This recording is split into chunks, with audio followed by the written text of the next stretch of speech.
Olá pessoal, hoje nós vamos falar um pouco sobre a história da manutenção, dando continuidade às nossas videoaulas. Bem, a palavra manutenção, ela tem origem do latim manus tenere, que significa manter o que se tem.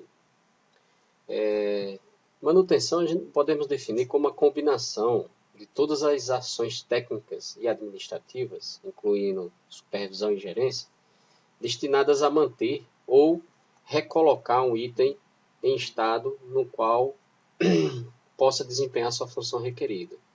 É bom destacar aqui as palavras função requerida.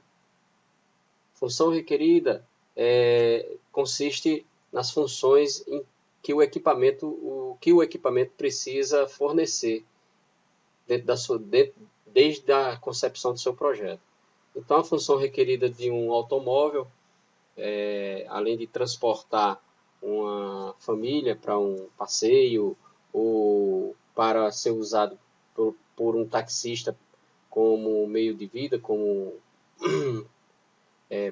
profissão, ele também tem outras funções, como, por exemplo, ter o ar-condicionado, no caso do taxista, para trazer conforto térmico para o seu cliente. Então, quando uma função requerida desta falha, dizemos que o equipamento está em falha. E a função da manutenção é manter ou recolocar a função requerida de um equipamento dentro do seu desempenho esperado. Manter é o que todo mundo busca. Por quê? Porque manter quer dizer o quê? Quer dizer que você não deixou que o equipamento perdesse sua função requerida. Já recolocar,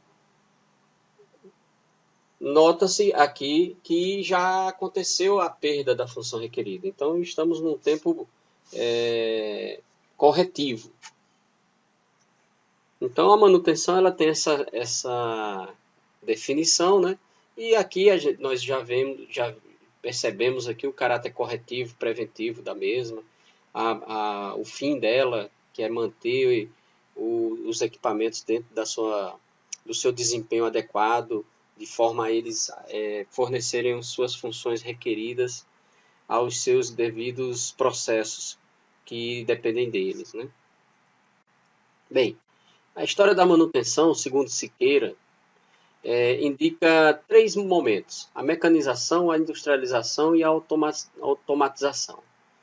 Siqueira ele nos diz o seguinte, que a mecanização começa em 1940, vai até 1950 e destaca-se pela utilização de equipamentos simples e superdimensionados, ou seja, o equipamento superdimensionado é um equipamento que sobra em DF, sobra em robustez, e você não tem tanta pressão sobre ele.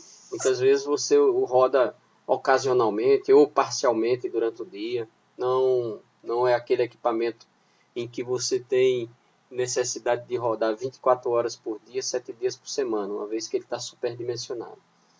Devido a isso, a sociedade da época, na década de 1940, 1950, ela dependia pouco do desempenho dos equipamentos. Uma vez que eles estavam superdimensionados, você não precisava tanto do desempenho, exigindo apenas, então, né, que os mesmos fossem restaurados quando apresentasse defeito. Então, a ilustração aqui do nosso amigo com a caixa de ferramenta muito forte, ilustra essa época, onde a estratégia de manutenção praticamente se resumia a corretiva. Ou seja, quebrou, conserta, não vai impactar no processo produtivo, uma vez que a produção não depende tanto dos equipamentos, visto eles estarem superdimensionados, muitas vezes você ter redundâncias. Então, esse perfil de manutenção, ele existia na época e atendia bem naquele tempo, sem comprometer os resultados daqueles detentores dos equipamentos, dos bens de produção. Só que aí surge, né, a industrialização, que segundo Siqueira, começa em 1950 e termina por volta de 1975. Essa geração, né, acompanhou a disseminação da produção das linhas de produção contínua. Nesse caso aí, vocês percebem que há uma maior dependência dos produtos e processos industriais em relação à manutenção. Por quê? Porque aí você precisa de maior disponibilidade dos equipamentos e também que eles tenham maior vida útil e também operem a baixo custo. Então, para ter disponibilidade nos equipamentos, você precisa ter uma manutenção mais organizada nessa fase histórica. E aí surgem, então, as técnicas preditivas, capazes, preventivas, capazes de minimizar a ocorrência de falhas e evitá-las. Então, nessa época, surge aí nos Estados Unidos, na Europa, no Japão, uma manutenção mais organizada, uma manutenção mais presente e com um papel mais estratégico dentro das empresas de produção desses países. E a automação, ou automatização, ela inicia em 1975 e nesse período o consumo ele ganha uma escala nunca antes vista.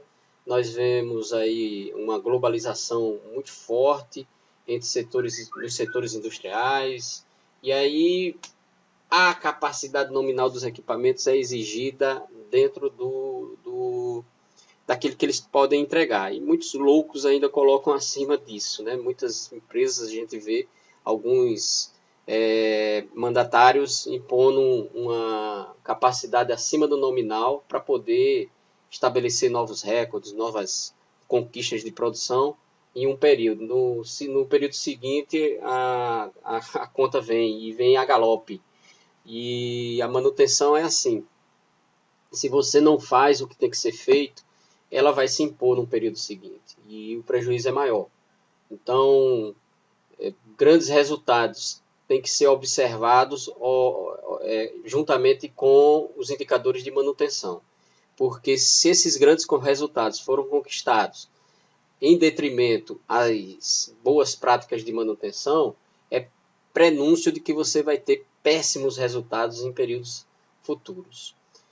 Bem, e aí a importância da manutenção se torna cada vez maior e o conceito de disponibilidade é substituído pelo conceito de confiabilidade. Então, é um conceito mais amplo, é um conceito em que estão presentes ações muito mais pensadas, muito mais proativas, como a manutenção centrada em confiabilidade, observar os efeitos, os modos de falha dos equipamentos, estudar cientificamente o que aconteceu na história de um grupo de equipamentos, de forma a propor planos, ações de preventiva muito mais adequados. Nessa época se tem o aprofundamento, o aperfeiçoamento de técnicas preditivas, de monitoramento, como telemetria.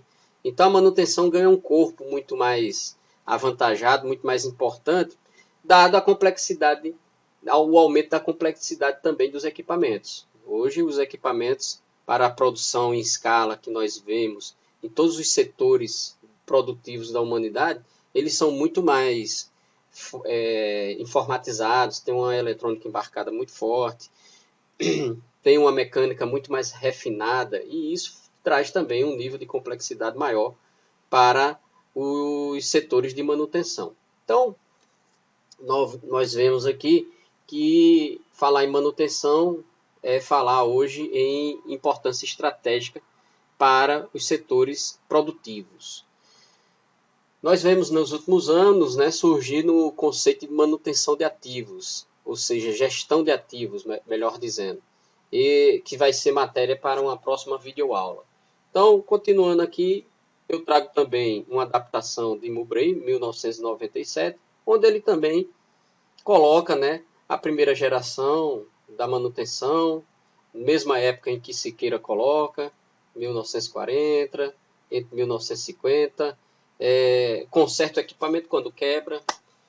A segunda geração, segundo Mowbray, que vai da década de 60 até a década de 80, de 1980, você já percebe a existência de programas de inspeção, sistemas de planejamento e controle de trabalho, o PCM, grandes e lentos computadores, mas já começam a surgir, E a terceira geração, que Mowbray aponta, semelhante à geração de automação apontada por Siqueira, se inaugura em 1980 e vai até o momento.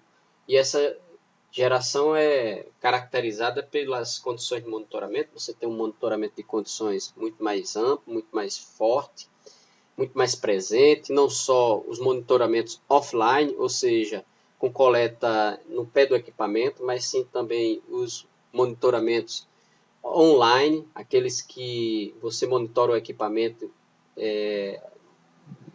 online, de forma online, praticamente o que acontece nele, você tem a resposta na tela do computador na mesma hora. Um desenho para confiabilidade e manutenabilidade também surge nessa década, nesse período da terceira geração, o que impõe uma interface maior entre os projetos e a área de manutenção. Então surge, por exemplo, o controle inicial, uma função que nós vamos também ter uma videoaula específica sobre isso. Começa-se a ter estudos de risco, pequenos e rápidos, os computadores ficam mais rápidos, menores, e aí favorece aos sistemas e softwares de manutenção para controle. As análises de confiabilidade é através de da análise de modos e efeitos de falha. Nós percebemos aqui o FEMEA, uma das técnicas muito conhecidas, surgindo e sendo presente na maioria das empresas. Temos o surgimento de sistemas inteligentes, de controle de produção, e um trabalho em equipe e operário multitarefa. Quem já não ouviu falar do operador mantenedor, então, dos conceitos de TPM, da manutenção autônoma, isso surge nessa época. E uma equipe que trabalha em conjunto, como um time.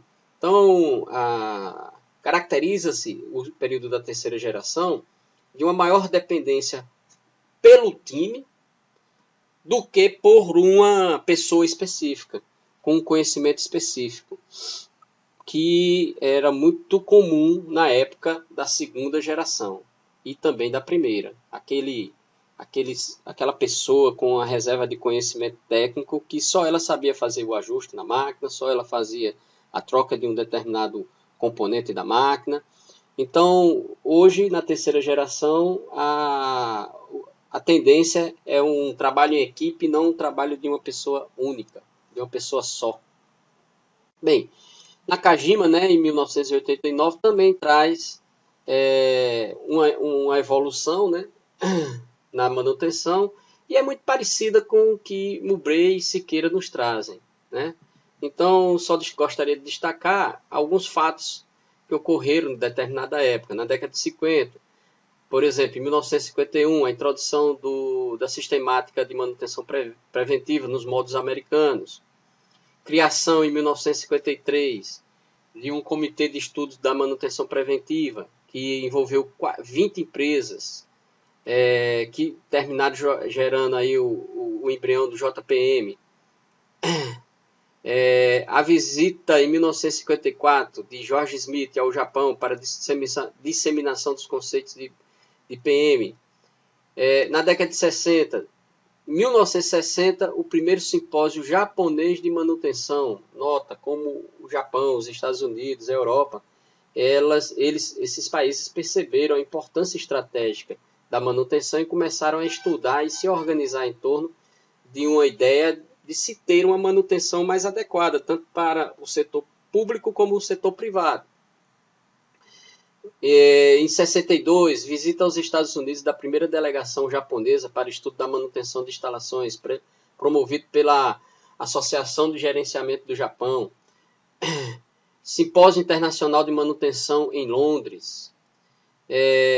1964, início de um prêmio de PM, de excelência em manutenção, olha só, já buscando-se reconhecimento na área.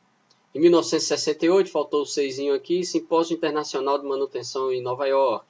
Criação em 69 do Jeep, mas não é do carro Jeep não, que ele é mais antigo. É do Instituto Japonês para Engenharia Industrial, envolvendo manutenção. Na década de 1970, nós temos aí a continuação de simpósios envolvendo manutenção em Tóquio, na Alemanha Ocidental, Los Angeles, novamente em Tóquio, conceito de terotecnologia em Bruxelas. E aí vocês veem que o mundo industrializado dos países centrais, eles, desde a década de 1950, vem se envolvendo no estudo da manutenção como uma função importante e estratégica para o sucesso de seus empreendimentos. Aqui no Brasil, infelizmente, nós vemos um contraste. Por exemplo, eu trago alguns fatos que exemplificam que nós ainda estamos em alguns setores na década de 1950. Estamos aí atrasados quase 70 anos em relação a alguns países quando se fala em manutenção. Por exemplo, saúde pública, SUS. Eu trago isso aqui dessa fonte, reportagem do Jornal do Oeste, podendo ser acessada aqui nesse endereço da internet, onde se traz um dado preocupante. Em 2013, o SUS, Sistema Único de Saúde Brasileiro, contava com 1.514 equipamentos de mamografia, sendo que 419 mamógrafos estavam com problemas de manutenção, ou seja, quase 30% com problema de manutenção, mas não era um problema assim que tirava o mamógrafo um dia, 2 dias da produção dentro do hospital. Não, tirava 1 ano, 2 anos, era parado de uma forma extremamente drástica, ou seja, fora as horas perdidas daqueles mamógrafos que estavam operando, havia uma massa, um grupo de 419 parado totalmente. Então, não há como você prestar uma assistência adequada, um serviço público de qualidade para uma comunidade, tendo 30% a menos dos equipamentos que você precisaria. Por isso que surgem filas e filas e filas e mal atendimentos ao longo do país com relação à saúde pública. Percebam, aqui da fonte da agência de notícias, uma reportagem assinada pela Camila Denis, em 17 de julho de 2014, onde ela analisa a perda de água tratada em São Paulo pela SADESP no ano de 2013. Note, em 2013 se perdeu 950 bilhões de litros de água limpa e tratada. E a principal causa, vazamento nas tubulações da Companhia de Saneamento Básico do Estado de São Paulo, a SADESP. Ou seja, não sei se vocês lembram, mas em 2014 o Estado de São Paulo passou por uma grande crise hídrica. E o sistema Cantareira, o maior sistema de acumulação de água do estado, ele ficou no volume morto. Essa perda em 2013 equivale a praticamente um Cantareira. Então, se em 2013 não houvesse essa perda absurda devido à manutenção, provavelmente em 2014 não haveria essa crise. Mas interessante, não apareceu em nenhum momento a questão manutenção no noticiário brasileiro, nacional, indicando que por essa lente poderia-se ter uma melhoria no quadro hídrico da cidade de São Paulo, do estado de São Paulo como um todo, em 2014. O que apareceu foi uma grande briga política, dizendo que um não fez investimento, outro fez, e braço de guerra, cabo de guerra para um lado, cabo de guerra para o outro, mas o assunto não foi tratado e dessa forma se perde uma oportunidade. E o que a gente vê muitas vezes é isso, perdas de oportunidade, e as pessoas não sabem nem onde reside o problema. E aqui por último, né, uma reportagem recente, fevereiro último de 2017, aqui no portal do Bom Dia Brasil, onde ele traz que o país tem mais de 130 tomógrafos quebrados em hospitais públicos. Então vocês percebam que a reportagem ela traz lá uma denúncia mostrando que há estados onde tem 3 tomógrafos, 2 estão quebrados. Onde tem 2 tomógrafos, 1 está quebrado. E aí você percebe algumas posições de pessoas da administração pública dizendo que estão quebrados porque a peça que quebrou ela custa mais do que o tomógrafo inteiro, e está quebrado porque faltou uma licitação. Na realidade está quebrado porque não tem programa de manutenção preventiva, não tem estudo de confiabilidade nenhum nesses equipamentos públicos. Então isso faz com que o nosso país tenha um atendimento ao público muito carente, muito deficitário. E uma das causas é justamente a gestão da manutenção, que não existe praticamente. É um quebra-conserta, e quando não dá mais para consertar, fica sem um atendimento e espera-se um reinvestimento. Então não tem caixa que aguente, e a população ela sofre por falta de atendimento, mas não sabe nem por que acontece isso. E pior, até os administradores públicos que estão à frente disso não sabem, porque eles não têm a noção da importância estratégica da manutenção no seu negócio. Sem ativos, é impossível hoje você operar hospitais, polícias, empresas produtoras de bens de consumo, enfim, onde tiver ativo, você tem que ter manutenção. Então, pessoal, essa aula de hoje, no sentido de posicioná-los na história da manutenção e também trazer um pouco de reflexão sobre a importância estratégica da manutenção no nosso dia a dia, tanto nas empresas como também como cidadão, como figura que busca atendimento, que busca prestação de serviço, que muitas vezes não encontra porque, no fundo, os ativos não estão sendo bem geridos por falta de uma gestão adequada deles. Então, valeu e até a próxima videoaula. Um abraço.